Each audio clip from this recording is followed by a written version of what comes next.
आप देख रहे हैं न्यूज इंसाइडर के साथ प्रोग्राम स्पेशल रिपोर्ट, जिसमें दिन भर की अहम खबरें पहुंचाएंगे आप तक। एमएलए हंदवारा सजाद लोन का हुकूमत पर इल्जाम, बोली रिजर्वेशन के मसले पर हुकूमत फरार है और कश्मीरी मुआशरे के अंदर नई दरारें पैदा कर रही है। जम्मू कश्मीर पीपल्स कॉन्फ्रेंस के सरबराह और एमएलए हंदवारा सजाद लोन की जानिब से बुध को एक तेज बयान जारी करते हुए कहा गया है कि नेशनल कॉन्फ्रेंस की क़ियादत वाली हुकूमत न सिर्फ रिजर्वेशन के मसले पर जिम्मेदारी से भाग रही है, बल्कि कश्मीरी मुआशरे के अंदर तफरीक और दरारें और ज्यादा गहरी कर रही है। सोशल मीडिया पर जारी अपने बयान में लोन की जानिब से दो टुक अल्फाज में कहा गया है कि हुकूमत जिम्मेदारी दूसरों पर डालकर अवाम को गुमराह कर रही है और एक कश्मीरी को दूसरे कश्मीरी के मुकाबले ला खड़ा करने की कोशिश कर रही है। सजाद लोन की जानिब से कहा गया है कि अगर हुकूमत वाकई मसला हल करना चाहती है तो असेंबली के जरिए डिस्ट्रिक्ट और डिविजनल लेवल पर नौकरियों का निजाम आसानी से बहाल किया जा सकता है। उन्होंने सवाल उठाया है कि डिस्ट्रिक्ट और डिविजनल रिक्रूटमेंट बहाल करने में नुकसान आखिर है क्या और हमें इससे क्यों नहीं लाया जा रहा। उन्होंने वजाहत की है कि इस निजाम के वाज़े फायदे हैं। एक तरक्की पजीर मुआशरे में सरकारी नौकरियां हर इलाके तक बराबर तौर पर पहुंच जाएंगी, जिससे कि तमाम इलाकों को बराबरी का मौका मिलेगा। दूसरा, इस महज से रिजर्व कैटेगरीज को वही लोग फायदा उठाएंगे जो कि उस डिस्ट्रिक्ट या फिर डिवीजन के असली बाशिंदे होंगे, जिसके बाद से कश्मीर डिवीजन में ओपन मेरिट 70 से 80% तक बढ़ जाएगा। रिजर्वेशन स्ट्रक्चर में तब्दीलियों से मुतल्लिक अफवाहत पर भी लोन की जानिब से सख्त तशवीश का इजहार किया गया है। उनका कहना था कि अगर अब तक सामने आई बातें सच हैं तो वो आखिरी कैटेगरी जहां पर कश्मीरियों को वाकई फायदा मिलता था आरबीए, उसको ज्यादा कदर घाटा होगा। उनके मुताबिक ये तब्दीली कश्मीर के हक में नहीं जाती है और इससे कश्मीरियों की नौकरियों में निकल बहुत बड़ी बाढ़ आ जाएगी।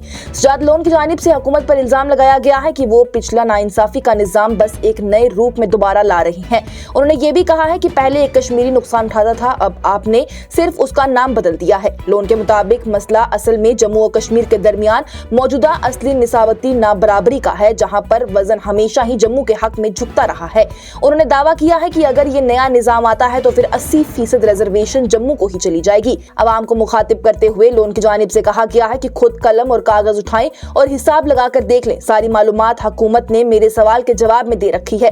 बयान के इख्तिताम पर सजाद लोन की जानिब से जोर दिया गया है कि कश्मीरियों को धुंधलाई या फिर सियासी चलाकियां नहीं, बल्कि वाज़े ईमानदारी और कानूनी फैसले चाहिए जो कि सिफाफों को नहीं बल्कि अवाम के मसले को हल करें। Medstar medical centre and super speciality अस्पताल, Medstar lane, Pohru road, Nowgam, Srinagar. बैनुल अक़वामी शोहरत के तजुर्बेकार और माहिर डॉक्टरों की खिदमत मैसर। अमराज की तशखीस के लिए जदीद तरीन टेक्नोलॉजी से लैस गोल्डन कार्ड के जरिए मेडिकल बिलों की अदायगी मुमकिन, किसी भी तरह के पोशीदा चार्जेस से मुस्तस्ना। राब्ता करें 7889603007। वज़ीर आला उमर अब्दुल्ला ने रिजर्वेशन के फैसले पर खामोशी इख्तियार की। फाइल एलजी को भेजने से पहले बयान देने को गलत दिया करार। जम्मू कश्मीर में रिजर्वेशन का गरमाया हुआ मामला आज फिर सुर्खियों में रहा, जब वज़ीर आला उमर अब्दुल्ला की जानिब से जम्मू में हुई अहम कैबिनेट मीटिंग के बाद मीडिया से गुफ्तगू की गई। वज़ीर आला की जानिब से वाज़े तौर पर कहा गया है कि जब तक कि कैबिनेट के मिनट्स तैयार नहीं किए जाते, साइन नहीं किए जाते और एलजी सिन्हा को फॉरवर्ड नहीं किए जाते, तब तक उनके लिए किसी भी फैसले पर तबसरा करना मुनासिब नहीं होगा। उनका कहना था कि कैबिनेट के मिनट्स लिखने, साइन करने और एलजी साहब को भेजने की जरूरत होती है। जब तक ये अमल मुकम्मल नहीं होता, मैं कुछ कहना ठीक नहीं समझता। उमर अब्दुल्ला ने कहा है कि कैबिनेट ने रिजर्वेशन के हवाले से एक संजीदा कोशिश की है, जिसमें पूरी तवज्जो इस बात पर रही कि नाइंसाफी किसी के साथ ना हो और जो वादे अवाम के साथ किए गए हैं उस पर पूरा उतरने की हड्डी से भी ज्यादा कोशिश कर दी जाए। उन्होंने बताया है कि यह मसला बहुत हसास है और आसानी से सियासी रंग दे दिया जाता है इसे, इसलिए वक्त भी ज्यादा लगा और हर पहलू को ईमानदारी के साथ देखा गया। वज़ीर आला के मुताबिक ये इशू लगातार कैबिनेट सब कमेटी के साथ डिस्कस होता रहा और लगभग 6 महीने तक सकीना इत्तू की क़ियादत में कमेटी ने गहराई से इस पर काम किया। मीडिया के एक सवाल पर जिसमें कि नेशनल कॉन्फ्रेंस के एमपी आगा रहुल्ला के अल्टीमेटम का हवाला दिया गया था, उमर अब्दुल्ला ने बगैर नाम लिए कहा, कुछ लोगों को शायद कभी भी कोई भी फैसला पसंद ना आए।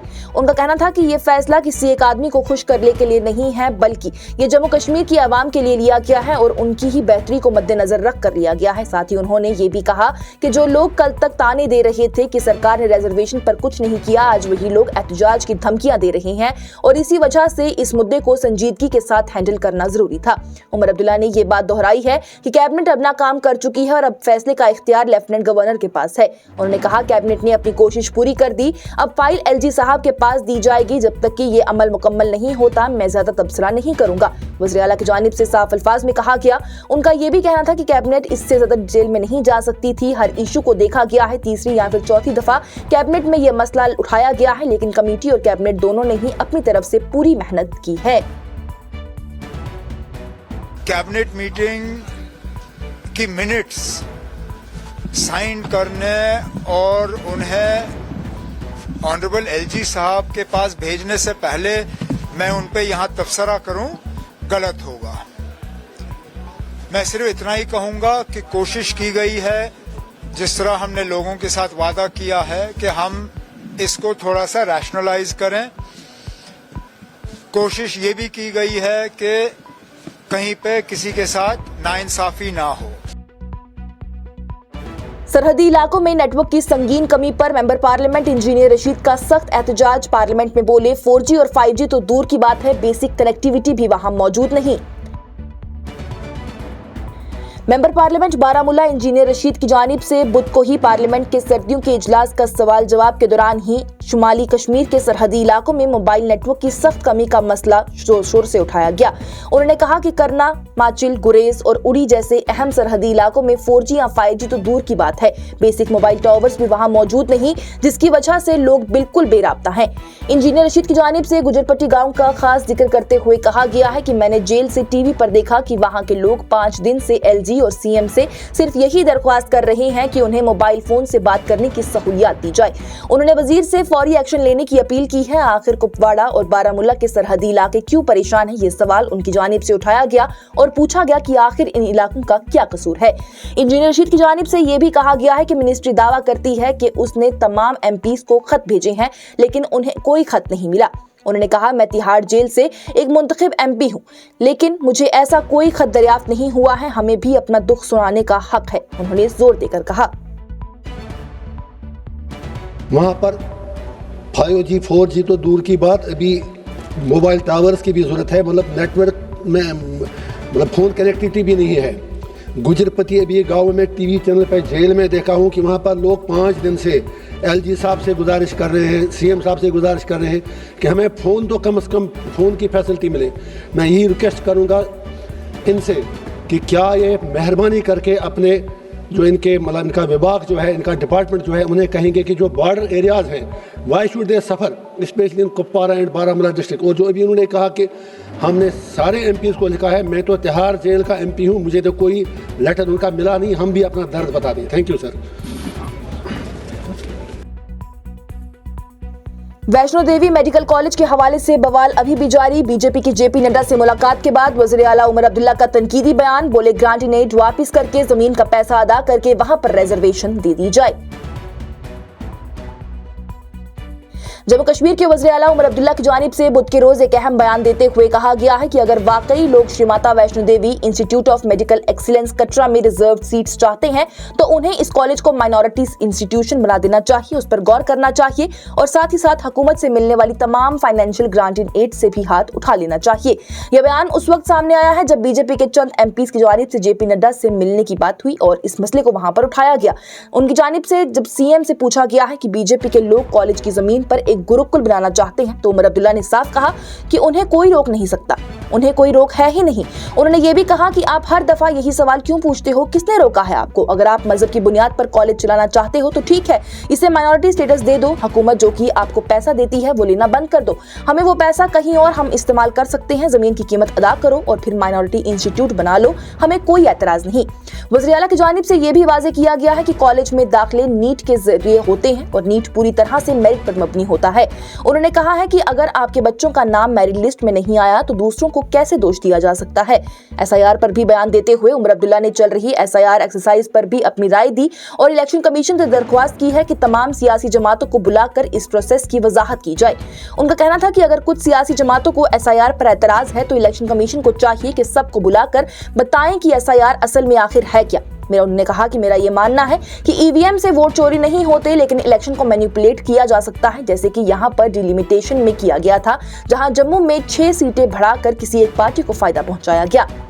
बाजी रही, इससे पहले 28 नवंबर को नेशनल मेडिकल कमीशन की जानिब से वैष्णो देवी मेडिकल कॉलेज की उस दरख्वास्त को रद्द कर दिया गया था जिसमें वो अपनी 100% MBBS सीट को ऑल इंडिया कोटा के जरिए MCC काउंसलिंग से भरना चाहते थे। NMC की जानिब से साफ कहा गया कि यह पॉलिसी के खिलाफ है। किसी एक कॉलेज को अलग से 100% सीटें MCC में डालने की इजाजत नहीं दी जा सकती। इस मसले पर ही संघर्ष समिति भी एतराज उठा रही है, जिसका ये कहना है कि MBBS में एडमिशन लेने वाले ज्यादातर तलबा मुस्लिम हैं, जिसकी वजह से उन्होंने सिलेक्शन क्राइटेरिया बदलने का मुतालबा किया। उमर अब्दुल्ला का पूरा मौकिफ ये दिखाता है कि हुकूमत मेरिट बेस्ड सिस्टम से पीछे हटने के लिए तैयार नहीं, लेकिन अगर बीजेपी या फिर कोई और ग्रुप अपने मुतालबात के लिए कॉलेज को माइनॉरिटी बनाना चाहता है तो वो अपना सकता है और अपना खर्च ये भी कर सकता है। दिल्ली लाल किला धमाका केस में NIA कोर्ट की जानिब से मुलजिम जासिर बिलाल की हिरासत को 7 दिन के लिए बढ़ा दिया गया। दिल्ली के पटियाला हाउस कोर्ट में खास NIA अदालत की जानिब से बुध के रोज ही मुलजिम जासिर बिलाल वानी की NIA हिरासत को 7 रोज के लिए बढ़ा दिया गया है। जासिर को NIA ने दूसरा मुलजिम के तौर पर गिरफ्तार किया था। इल्जाम ये है कि उसने हमले के लिए टेक्निकल मदद दी, ड्रोन्स को मॉडिफाई किया और एक रॉकेट बनाने की भी कोशिश कर रहा था। NIA ने जासिर को पिछले 7 रोज की हिरासत के बाद अदालत के सामने पेश किया। वो 17 नवंबर को श्रीनगर से गिरफ्तार किया गया था और 18 नवंबर को ही 10 रोज की NIA की हिरासत में उसे दे दिया गया। आज अदालत की प्रिंसिपल डिस्ट्रिक्ट और सेशन जज अंजू बजाज चंदाना की जानिब से हिरासत बढ़ा दी गई है। उसका हुक्म जारी किया गया। जासिर को सख्त सिक्योरिटी के साथ ही पेश किया गया था और पूरा वाकया बंद कमरे में सुना गया। इससे पहले अदालत ने उसकी दरख्वास्त मंजूर की थी कि वो NIA हिरासत के दौरान हर दूसरे दिन अपने वकील से मिल सकता है।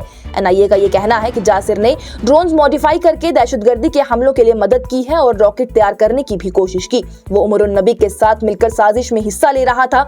NIA के मुताबिक जासिर काजीगुंड अनंतनाग का रहने वाला है और कार बम ब्लास्ट की साजिश में एक अहम किरदार था, जिस ब्लास्ट में 15 अफराद हलाक और कई दीगर जख्मी हुए थे। एजेंसी का यह भी कहना है कि जासिर ने उमरुन नबी के साथ मिलकर ही हमले की प्लानिंग की और टेक्निकल तैयारी भी की। NIA अब भी इस पूरी साजिश के मुख्तलिफ पहलुओं की जांच कर रही है। एजेंसी की कई टीमें मुख्तलिफ रियासतों में तलाशी और पूछगिछ कर रही हैं ताकि हर उस शख्स तक पहुंचा जा सके जो कि इस दहशतगर्दी में शामिल था। जम्मू कश्मीर में आज काबीना की अहम मीटिंग में R&B promotions, animal protection board और डेली वेजर्स के हवाले से कई अहम फैसलों को मंजूरी मिली। जम्मू में वज़ीर आला उमर अब्दुल्ला की क़ियादत में सुबह 9 बजे कैबिनेट की अहम मीटिंग हुई थी, जिसमें कि हुकूमत के कई अहम इदारों से मुतल्लिक प्रपोजल्स पर गौर किया गया। सीनियर अफसरान के मुताबिक इस मुलाकात में बिजली, रिजर्वेशन और सर्दी के लिए तैयारी जैसे जरूरी बातों पर भी बहस हुई। मीटिंग का सबसे अहम हिस्सा R&B डिपार्टमेंट के अफसरों की तरक्कियों और उनकी सर्विस से मुतल्लिक मसाइल थे। तफसीली गुफ्तगू के बाद R&B अफसरों की प्रमोशन और सीनियरिटी कन्फर्मेशन को ही मंजूरी दे दी गई है। साथ ही मछली और लाइव स्टॉक से वाबस्ता कॉर्पोरेटिव सोसाइटीज को मजबूत बनाने के लिए भी माली इमदाद भी मंजूर की गई। कैबिनेट मिनिस्टर जावेद अहमद राना की जानिब से भी मीटिंग के बाद मीडिया से बात करते हुए बताया गया कि आज कई जरूरी एजेंडाज पॉइंट को क्लियरेंस मिल गई है। R&B अफसरों की तरक्कियों का मसला सबसे अहम था, जिससे कि फाइनल अप्रूवल दे दिया गया है। उन्होंने कहा है कि मचीर गिर और पॉन्स कम्युनिटी के भी उन्होंने सिफारिश पेश की थी, जिससे कि हुकूमत ने अहमियत देते हुए फंड्स एलोकेट किए हैं। कैबिनेट ने एनिमल प्रोटेक्शन बोर्ड के क़याम की भी मंजूरी दी है, जिससे कि जानवरों की हिफाजत और उनसे मुतल्लिक कवानीन को बेहतरी से लागू किया जा सके। जावेद राना के मुताबिक रोजगार से मुतल्लिक डेली वेजर्स का मसला भी डिटेल से डिस्कस हुआ। चीफ सेक्रेटरी को हिदायत दी गई है कि वो इस बारे में जल्द अज जल्द रिपोर्ट पेश करें। डेली वेजर्स कई इदारों में काम कर रहे हैं और उनका मसला हुकूमत की जिम्मेदारी है, उनकी जानिब से बयान दिया गया। मीटिंग के इख्तिताम पर तमाम डिपार्टमेंट्स को हिदायत दी गई है कि वो अपने पेंडिंग रिपोर्ट्स फौरन सबमिट करें और आज के सारे फैसलों को देर से ही बगैर लागू करें। और हुकूमत ने मोबाइल फोन में संचार साथी ऐप को पहले से ही इंस्टॉल करने के अपने हुक्म को वापस ले लिया। हुकूमत की जानिब से बुध के रोज ऐलान किया गया है कि अब मोबाइल मैन्युफैक्चरर्स पर संचार साथी ऐप को हर स्मार्टफोन में पहले से इंस्टॉल करने का हुक्म लागू नहीं रहेगा। ये फैसला इसलिए लिया गया था कि ऐप के इस्तेमाल में लोगों का खुद से रजिस्ट्रेशन बहुत बढ़ गया था और अवाम का इस पर भरोसा मजबूत हुआ। सरकारी मिनिस्ट्री ऑफ कम्युनिकेशंस के मुताबिक ही संचार साथी ऐप को साइबर फ्रॉड और टेलीकॉम क्राइम से बचाने के लिए डिजाइन किया गया है। मिनिस्ट्री ने बताया है कि अब तक 1.4 करोड़ लोगों ने ऐप डाउनलोड किया है और हर रोज तकरीबन 2000 फ्रॉड केसेस रिपोर्ट किए जा रहे हैं। सिर्फ पिछले 24 घंटों में ही 6 लाख नए यूजर्स ने ऐप डाउनलोड किया, जो कि पहले के मुकाबले में 10 गुना ज्यादा है। पहले ये मैंडेट इसलिए बनाया गया था कि कम इन्फॉर्म्ड लोग भी साइबर सिक्योरिटी टूल्स का फायदा उठा सकें, लेकिन अब वॉलंटरी अडॉप्शन के तेज इजाफे के बावजूद ये रूल वापस ले लिया गया है। सरकार ने कहा है कि ऐप सिक्योर है, इसमें कोई सर्वेलेंस फीचर नहीं है और इसका सिर्फ एक मकसद है लोगों को फ्रॉड और साइबर क्राइम से बचाना और उनकी रिपोर्टिंग में मदद करना। मिनिस्ट्री ने यह भी कहा है कि लोग ऐप को जब चाहे डिलीट कर सकते हैं और ये जान भागीदारी को प्रमोट करता है, जिससे कि सिटीजन साइबर क्राइम के खिलाफ ही हिस्सा ले सके। ये ऐलान उसी दिन हुआ है जबकि कम्युनिकेशन मिनिस्टर ज्योतिरादित्य सिंधिया की जानिब से पार्लियामेंट में स्नूपिंग के इल्जाम को साफ तौर पर रद्द कर दिया गया। उन्होंने कहा है कि ऐप यूजर्स को मॉनिटर नहीं कर सकता है और सिर्फ तब एक्टिव होता है जब कोई रजिस्टर करता है। सिंधिया ने हिंदी में यह भी कहा, संचार साथी ऐप से ना स्नूपिंग संभव है ना ही स्नूपिंग होगा। उन्होंने मजीद वजाहत की है कि ऐप सिर्फ लोगों को डिजिटल खतरात जैसे fake mobile connection, fraud calls और कोई भी खोई या फिर चोरी हुई फोन से बचाने के लिए भी डिजाइन किया गया है। आज की स्पेशल रिपोर्ट में इतना ही। दीजिए इजाजत। लेटेस्ट अपडेट्स के लिए देखते रहिए न्यूज़ इनसाइडर 24/7।